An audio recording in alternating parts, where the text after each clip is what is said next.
जो वाहेगुरु ही गुरु है, उनका नाम जप करे तो नाम चाहे किसी से ले या ना ले, नाम तो उन्हीं का ना। वाहेगुरु नाम परमात्मा का है। तो सतनाम उन्हीं का नाम है, ओंकार नाम उन्हीं का नाम है, वाहेगुरु उन्हीं को कहते हैं। तो नाम जप करने से ऐसी वृत्तियां आती हैं, हमें लगता है बनावट से बचना चाहिए। क्योंकि आप 2-4 महीने से जप कर रहे होंगे, यहाँ जिंदगी व्यतीत हुई है। आप 2-4 घंटे जप करती होंगी, यहाँ 24 घंटे प्रयास किया गया है। एक कुंडलिनी जागृति एक स्थिति होती है योग की, उसमें शरीर का कंपायमान हो जाना, वो स्थितियां बहुत प्राणायाम प्राण ब्रह्मचर्य निष्ठ उनमें आती, जो 8-8 घंटे पद्मासन लगाए हुए और कुंडलिनी जागृत हुई, उनमें ये लक्षण। भक्ति में या वाहेगुरु के नाम में जो भाव आता है, उसमें आंसू चलेंगे, हृदय गदगद हो जाएगा, आर्त भाव से पुकार होगी। मुझे लगता है कि डॉक्टर को दिखाओ। आपको बुरा जरूर लगेगा, क्योंकि हम आपकी इन बातों का कोई समर्थन नहीं करते, ये भक्ति की कोई बातें नहीं है। एक प्रेम की अवस्था होती है जिनमें स्वेद होता है, कंप होता है। आप खुद स्वीकार करती है, अभी 2-4 महीने से नाम जप कर रहे हैं। प्रेम की एक स्थिति होती है जिसमें शरीर कंपायमान हो जाता है, पसीना पसीना हो जाता है, चेहरा एकदम पीला पड़ जाता है, वो भगवत आवेश होता है, वो बहुत आखिरी स्थिति होती है।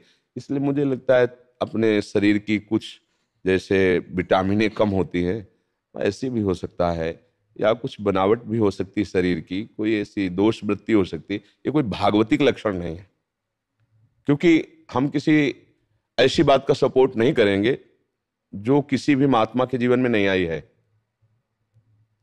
बात पक्की समझ लो कि आप लोग तो साधना क्या करेंगे, मतलब इसीलिए प्रश्न हम कहते हैं कि आप क्या करेंगे, साधना कितनी करेंगे। यहां जिन्होंने ऐसे रकील खींच दी संसार की तरफ से, फिर चले हम उनके अनुभव की बातें बताते हैं कि ये सब कुछ नहीं है। हाँ, अचानक एक वृत्ति जागृत हो जाती है और डूब गए, न शरीर की शुद्ध है न संसार की शुद्ध है, वो एक है।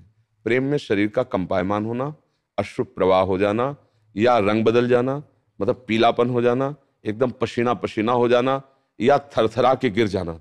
इतनी आखिरी स्थिति प्रेम की उन महापुरुषों में होती है जो बिल्कुल निष्काम निष्पाप और भगवत चरणारविंद में। ये लीला तो हम 2 मिनट में अपने लोग कर सकते हैं, लेकिन स्थिति 2 मिनट में नहीं ला सकते। ये स्थिति तो भगवान की कृपा से, या गुण साधन ते ना हुई। तो मुझे लगता है कि नाम जप करो और अपने को संयम में रखो। ऐसी कोई शरीर की हरकतें होती है, उनका कोई महत्व नहीं है, कोई महत्व नहीं। एक हमें गंगा किनारे मिले साधक थे, तो वो ऐसे ऐसे ऐसे थोड़ी थोड़ी देर में करते थे। वो लोग सबको सबको बताते थे कुंडलिनी जागृत हो गई। तो हमारे पास भी आए, कहा कि हमारी कुंडलिनी जागृत हो गई। तो हम कहा क्या चाहते हैं आप इसके बदले में? हम आपके पैर छुएं, आपको साष्टांग प्रणाम करें, या आपकी वाहवाही करें? जानते हो तुम्हारी कुंडलिनी जागृत हुई? आंख में आंख मिला। हम कहा कुंडलिनी जागृत किसे कहते जानते हो? उन्हें लोग कहते हैं। ले जागरण तुम्हारी हो रही, लोगों को पता चल रहा है। तो नौटंकी ना की जाए, परमार्थ में कोई किसी भी तरह का नाटक ना किया जाए, तो वास्तविक स्थिति आ जाएगी जो स्थितियां होती हैं। हम ये नहीं कहते आप नाटक कर रहे हो, लेकिन हम ये कहते हैं कि कुछ ऐसी विटामिनें कम हो सकती हैं, जो शरीर की ऐसी दशाएं हो सकती हैं। ये भागवतिक दशाएं नहीं है, शास्त्रीय और अनुभूत दोनों में कहीं ऐसी दशाएं नहीं होती हैं। इसलिए मुझे लगता है सावधानी पूर्वक और नाम में रुचि करे। हाँ, अगर आपको ऐसा लगता है तो किसी सदगुरुदेव का वर्ण कर लीजिए। क्या अगर आपकी भावना बने तो वाहे गुरु ही सदगुरुदेव हैं, उन्हीं का नाम जप कीजिए, वो अंदर आके बता जाएंगे। क्योंकि वाहे गुरु केवल बाहर ही थोड़ी है। वाहे गुरु अगर ग्रंथ के रूप में है, संत के रूप में है, तो आपकी आत्मा के रूप में ही है।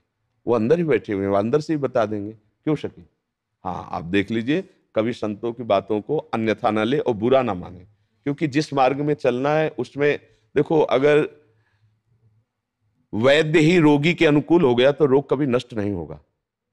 वैद्य को चाहिए कि रोगी के अनुकूल नहीं, उसको रोग से निपटने के लिए चलने की बात कहनी चाहिए।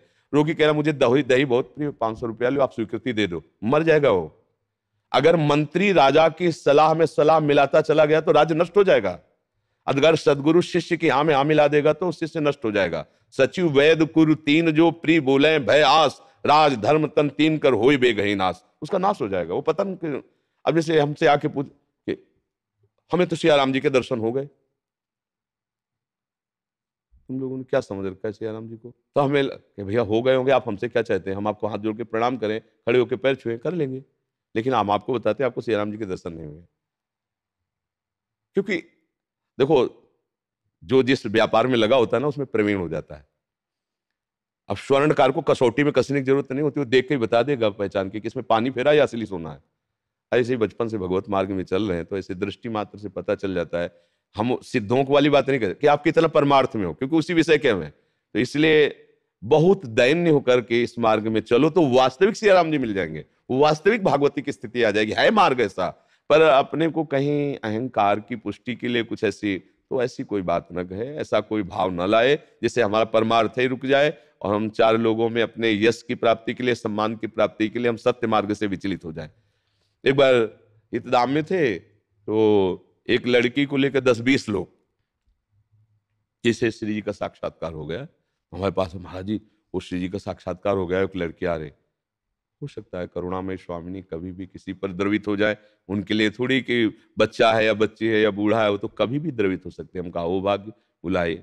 जब सामने आए तो उनका जो बाह्य श्रृंगार और सब लोगों का हाव भाव, सामने बैठे उनका बच्चा, सच्ची बताना तुम्हें श्री जी मिली है? जब आंख एक ऐसे देखना अलग होता है, वो आंख में आंख डालना अलग बात होता है। पर नहीं महाराज जी हमने स्वप्न में देखा। उनका बच्चा स्वप्न में देखा? पर नहीं महाराज जी ऐसा लगा था। तुमका हाँ बच्चा ठीक है, व्यर्थ में अहंकार मत करो बच्चा, ऐसे तो श्री जी मिली भी जाएंगी, अगर अहंकार करोगे तो बहुत दूर। 10 लोगों ने कहा क्या यार नाटक किए घूम रहे हो, क्या नाटक किए घूम रहे हो? मतलब आप पोस्टर छपवाना चाहते हो इसके, आप इसको पुजवाना चाहते हो बैठाल करके, क्या इसका जीवन बर्बाद करना चाहते हो? चलो उसको प्रसाद ही माला दी का हम प्रणाम करते हैं। किसी भी तरह श्री जी से जुड़े मंगल होगा, पर बच्चा नाटक से कुछ नहीं होना। हमें लगता है सब लोगों को चाहिए असलियत में चलो, नाटक मत करो। नाटक में क्या होगा? उपहास होगा बाद में उपहास होगा, कुछ नहीं होने वाला। ये नाटक ज्यादा दिन नहीं चलता है। परमार्थ का नाटक करोगे तो ज्यादा दिन नहीं चलेगा, एक दिन पोल खुल जाएगी, और जब पोल खुलेगी तो ऐसे बेइज्जती होगी कि फिर किसी काम के नहीं रहोगे। सत्य से चलो। हम गलत हैं, मानते हैं हम गलत हैं, लेकिन हम सत्य मार्ग में चलना चाहते हैं। अब इसमें कोई प्रश्न नहीं। हमारे अंदर काम है, क्रोध है, लेकिन हम पाना चाहते हैं भगवान को, तो तुम्हारी जय होगी, तुम्हें कोई परास्त नहीं कर सकता। लेकिन काम क्रोध है और हम अपने को साबित करें कि हम निष्काम है, हम निष्क्रोधी है, तो जब परीक्षा होगी फेल हो जाओगे। हम बेकार युक्त हैं, भगवान के लायक नहीं है, पर हम उनके बच्चे, हम उनको प्राप्त करना चाहते हैं। मार्ग है, आप दौड़ो, आपको स्वीकार कर लेंगे। नाटक की जरूरत नहीं, ये सत्य का मार्ग है। इसलिए हम सबको सावधान। अच्छा हम सबसे क्या है, अहंकार अंदर होता है ना, तो कुछ वाहवाही प्राप्ति के लिए, कुछ प्रणाम नमस्कार के लिए ऐसा, इसलिए हमारा अहंकार हमको प्रभु से दूर करने के लिए कोई ना कोई रचना रचता है। हमको इससे बचना चाहिए। सत्य मार्ग में चलने पर कभी कोई तुम्हें आंच नहीं आएगी, और असत्य मार्ग में चलोगे तो कभी कोई तुम्हें सपोर्ट, चाहे जितने करने वाले हो, एक दिन एक भी सपोर्ट नहीं होगा। आंख खोल के देख लो, लाखों सपोर्ट करने वाले होंगे, लेकिन जिस दिन तुम्हारा असत्य खुलेगा एक भी तुम्हें सपोर्ट करने वाला नहीं मिलेगा, और पूरा संसार खिलाफ हो जाए और भगवान तुम्हारे अनुकूल सत्य से चल रहे हो, एक भी बाल बांका नहीं हो सकता। पर यह बात थोड़ा कड़वी है, इसे सह पाना, इस पे चल पाना इसीलिए कठिन होता है।